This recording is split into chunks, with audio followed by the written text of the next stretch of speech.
नमस्कार दोस्तों, आज मैं आपको धर्मराज जी की कहानी सुनाने जा रही हूँ। प्रेम से बोलिए धर्मराज जी की जय हो। त्रेता युग में नंदी ग्राम में पुष्कर नाम का एक ब्राह्मण देव अपने परिवार के साथ रहते थे। वह ब्राह्मण देव भगवान श्री हरि के परम भक्त थे। सदैव अपने धर्म के अनुष्ठान में लगे रहने वाले और सबके हितैषी थे। वह सदा पूजा पाठ में तत्पर रहते तथा समय पर अनन्य भाव से भगवान श्री हरि की आराधना करते थे। वह ब्राह्मण देव हमेशा भगवान श्री हरि के नामों हरि विष्णु, हरे कृष्ण, दामोदर, गोविंद, अनंत, देवेश्वर इत्यादि का निरंतर जप किया करते थे। भगवान श्री हरि की आराधना के अतिरिक्त उन ब्राह्मण देव का मन स्वप्न में भी कहीं नहीं लगता था। एक दिन सूर्य नंदन भगवान ने अपने दूतों को आदेश दिया कि नंदी ग्राम निवासी पुष्कर ब्राह्मण को पकड़कर मेरे पास लाओ।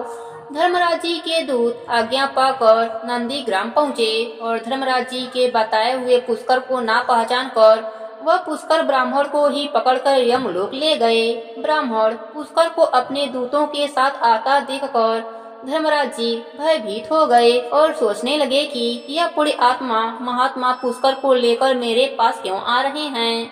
जैसे ही दूत पुष्कर ब्राह्मण को लेकर धर्मराज जी के निकट पहुँचे, धर्मराज जी अपना आसन छोड़कर खड़े हो गए और फिर आदर के साथ उस मुनि को आसन पर बैठाकर धर्मराज जी अपने दूतों पर क्रोधित होते हुए बोले, तुम लोगों ने यह क्या किया? मैंने तो दूसरे पुष्कर को लाने के लिए कहा था। भला इन्हें जो कि सब धर्मों के ज्ञाता हैं, भगवान श्री हरि के परम भक्त हैं, सदैव माघ स्नान करने वाले, व्रत उपासक करने वाले इन महात्मा पुरुष को मेरे समीप क्यों लाए हो? इनके लिए मेरा दर्शन करना भी उचित नहीं है। इस प्रकार दूतों पर क्रोधित होकर यमदेव ने ब्राह्मण देव पुष्कर से कहा, हे ब्राह्मण देव, मुझे व मेरे दूतों को क्षमा करें। यह गलती से आपको यहाँ लाए हैं। वहाँ मृत्युलोक में आपके पुत्र, पत्नी व बांधव व्याकुल हो रहे हैं, अतः आप अभी वापस जाइए। धर्मराज जी की बात सुनकर ब्राह्मण देव बोले, हे धर्मराज जी, जहाँ पापी मनुष्य यातना में शरीर धारण कर कष्ट भोगते हैं, उन सब नरकों को मैं देखना चाहता हूँ। यह सुनकर सूर्य कुमार धर्मराज जी ने पुष्कर ब्राह्मण को सैकड़ों और हजारों की संख्या में नरक दिखाया। ब्राह्मण देव ने देखा नरकों में पड़े हुए जीव अनेक कष्ट भोग रहे हैं। यमदूत उन्हें कोड़ों से पीट रहे हैं, किसी को सूली पर चढ़ा रहे हैं, किसी को बाघ खा रहे हैं, किसी की देह कीड़ों से भरी हुई है जो कि उन्हें खा रहे हैं। कोई जलते हुए घड़े में डाल दिया गया है, कोई आसी पत्र वन में दौड़ रहे हैं जिससे उनके अंग छिन्न भिन्न हो रहे हैं, किसी को आरों से चीरा जा रहा है। इस प्रकार नरक की यातनाएं भोगते हुए उन नरकी जीवों को देखकर पुष्कर ब्राह्मण को बड़ा दुख हुआ। उन्हें संबोधित करते हुए ब्राह्मण देव ने पूछा, क्या आप लोगों ने अपने पूर्व जन्म में कोई पुण्य कार्य नहीं किया जिससे यहाँ नरक में पड़कर यातना भोग रहे हो? तब नारकीय जीवों ने कहा, हे विप्रवर, हमने पृथ्वी लोक पर रहते हुए मानव देह धारण करके भी कोई पुण्य का कार्य नहीं किया। यही हमारे नरक में पड़ने का कारण है।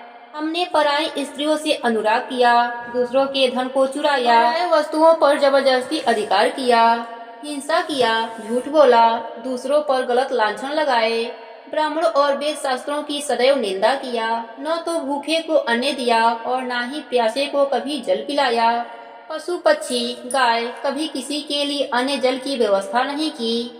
इसके अतिरिक्त हमने और भी बहुत से पाप किए हैं। इन्हीं सब पापों की सजा हम आज भुगत रहे हैं।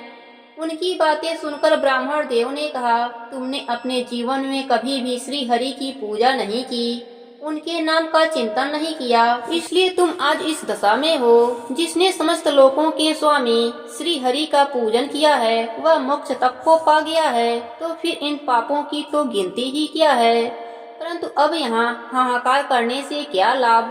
अब आप यहाँ इस नरक में पड़े हुए श्री हरि का स्मरण कीजिए, वे ही सब पापों का नाश करने वाले हैं। मैं अभी यहाँ जगदीश्वर के नामों का कीर्तन करता हूँ, वह निश्चय ही आपका कल्याण करेंगे।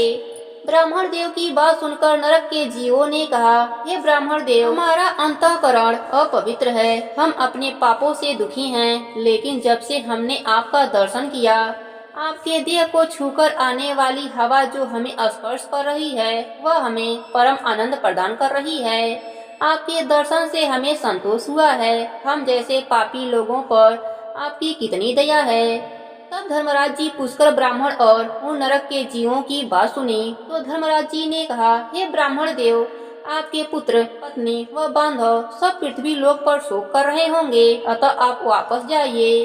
धर्मराज जी की बात सुनकर ब्राह्मण देव बोले, हे प्रभु, जब तक इन दुखी जीवों की आवाज मेरे कानों में पड़ रही है तब तक मैं कैसे जा सकता हूँ।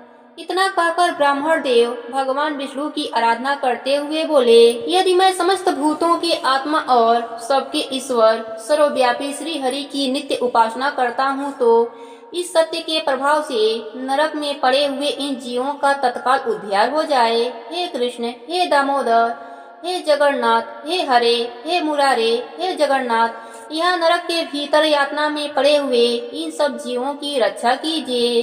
पुष्कर ब्राह्मण के मुख से श्री हरि के नामों का उच्चारण सुनकर वहां नरक में पड़े हुए सभी पापी तत्काल नरक से छुटकारा पा गए और वे सब नरक के यातना से छूटते ही प्रशंसा पूर्वक ब्राह्मण देव से कहने लगे कि हे विप्रवर, हम आपके कृपा से नरक से मुक्त हो गए हैं। इस संसार में आपकी अनुपम कृति की विस्तार हो। ऐसा कहकर सब जीव श्री हरि के धाम को चले गए और धर्मराज जी इस घटना को देखकर बड़े ही हैरान हुए। वह ब्राह्मण देव के पास गए और जाकर उन्हें वरदान देते हुए बोले, हे धर्मात्मा, आप पृथ्वी पर जाकर सदा वहाँ प्रशंसा के साथ निवास करें। आपको और आपके परिवार को मुझसे कभी भी कोई भय नहीं होगा और जो मनुष्य पृथ्वी लोक पर आपके महात्म्य का प्रतिदिन स्मरण करेगा उसे मेरी कृपा से अकाल मृत्यु का भय नहीं होगा। धर्मराज जी के कहने पर पुष्कर देव पृथ्वी पर लौट आए और पहले की तरह स्वस्थ हो भगवान मधुसूदन की पूजा करते हुए रहने लगे। इस महात्म्य को जो भी मनुष्य श्रद्धा पूर्वक पढ़ता या सुनता है उसके सारे पाप तत्काल ही नष्ट हो जाते हैं और वह संसार के उत्तम सुखों को भोगता हुआ अंत में श्री हरि के परम धाम को चला जाता है। प्रेम से बोली विष्णु भगवान की जय हो, धर्मराज जी की जय हो।